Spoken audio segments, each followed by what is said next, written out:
So, I am, as many folks watching this would know, a medium.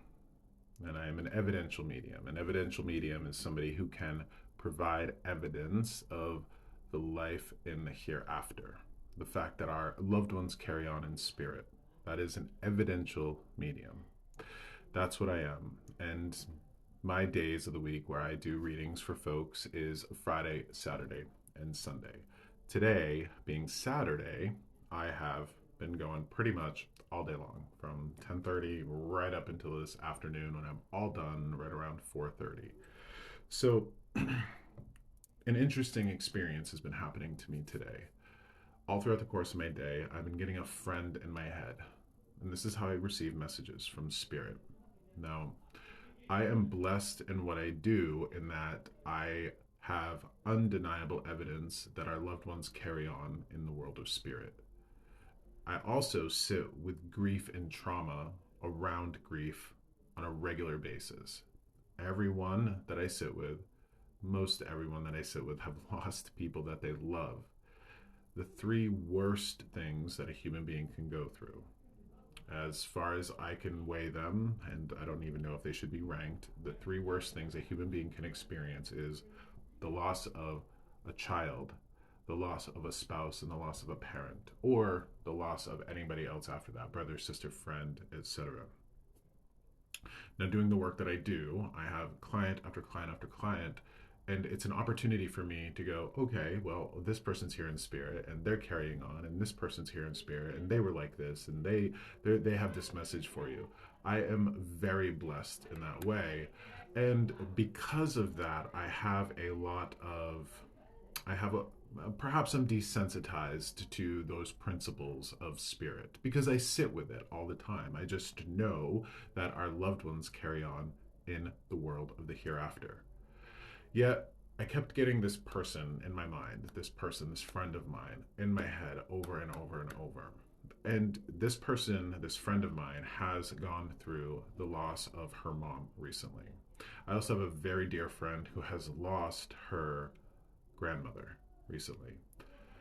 I feel blessed in the way that I know my grandparents, when I lose my parents, God forbid, that they are going to carry on in the world of spirit and watch over me, take care of me, love me. Right now, because I have gotten my friend in my head all day long, I need to make this video. And I'm making this video as a way of a reminder for folks who have either sat with me before or just for folks who have never sat with me and are interested in this or who have lost people to spirit, who have lost people to death. So I want to take this opportunity to kind of lay out a foundation about some of the principles that I have discovered as a medium. And this is important, especially for anybody that has lost their loved ones to death. All right. So, first and foremost, when we pass on into the world of death, we experience a birth in reverse. Well, what that means is I want you to think of the human existence as the marriage of a horse and a rider. So you have this body, this physical body of yours, and you have this spirit, this soul that comes to earth to experience love and abundance and joy and all the gooey, delicious stuff about life. So you have, boom, this marriage. This is who you are in life. And when we pass away, our soul, our spirit separates from the body, like the rider gets off a horse. Now, when we pass away, we do go to another place, the hereafter, if you will. We, whether you were born in or raised in a church or Christianity, we kind of all sit with the idea of heaven, right? Or paradise.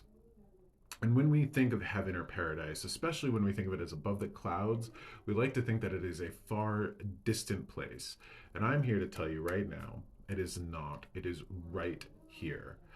Our spirits, our loved ones, our ancestors, our beloved dead, I want you to think about the relationship between our world and their world, where they're at, as being separated by a one-way mirror that you would see in a cop show, in a police drama, if you will. We sit on the side of the suspects.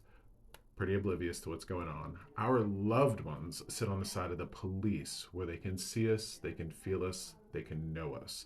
They are absolutely intrinsically connected to us, our well being, and they want for us in life everything that they wanted while they were alive. Now, when we lose people to death, we grieve them. And that is a principle to life, right? As soon as we start to love, we start to lose. Loss and grief is inevitable to gain and love. It's inevitable. It's this life of ours is impermanent. And when we move on, as much as we grieve the people that we lose to death, the people that move to death, they experience a birth in reverse. They are welcomed by their loved ones in spirit. They are welcomed, just like we're welcomed into this world by loving ones, hopefully, ideally. We are welcome over there by all the people that we have lost to death. Now, the process is this: we grieve the people we lose to death. A perspective for folks is important to know is that people who go to the world of spirit, they grieve the people they leave here. Yet, that difference is this: we're on the side of the suspects, pretty oblivious to what's going on the other side of the mirror. Our loved ones are over there, where while they're missing us and while they're grieving the loss of the people they left here, they are aware of us. Now, I don't even care to use the term spirit guides. I'm not very much of a new agey type person, and I find that a lot of people who use the word spirit guides or talk about their guides end up inadvertently giving voice to their own anxieties. They are, my guides told me this, my guides told me I shouldn't do this, and generally speaking, it is giving voice to their own anxiety. I like to think of our spirits as umbrellas. And that's what I've called them ever since I've done this. I've done this for 5.5, almost 6 years now. And our spirits, our loved ones that are with us all the time, feel very much like umbrellas. Like we're carrying umbrellas with us. And they guide us and they heal us and they share their wisdom and their insight with us. Your intuition, your gut instinct is essentially your spirits, your umbrellas communicating you, telling you to go in this direction or stay away from that person or that job or any of that stuff.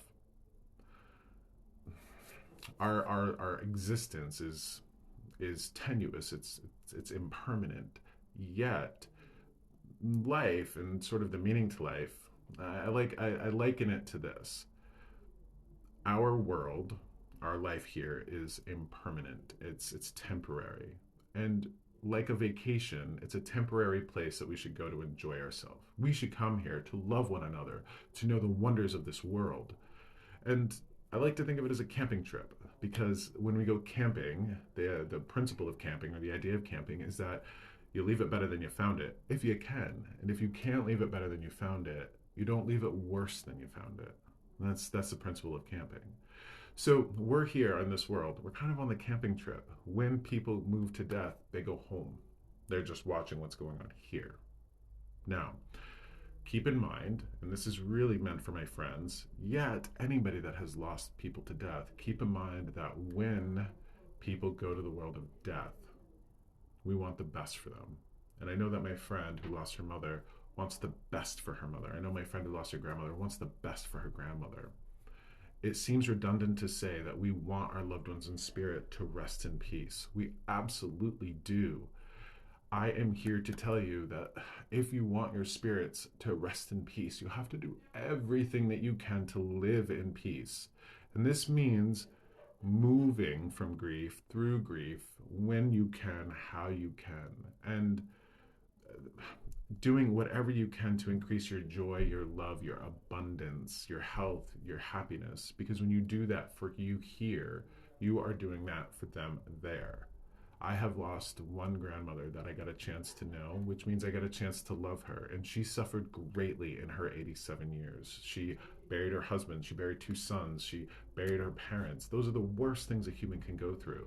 And I would do anything that I can to make sure that she rests in peace. And the only thing that I can do from where I'm at is to make sure that I have peace myself, taking care of myself, working on my heartaches, working on my traumas, taking care of my body, taking care of my mind and my heart. And this is an important principle that I'd like to share with you now if you have lost people to death. live in peace so that they may rest in peace as best you can. Please take care of yourself.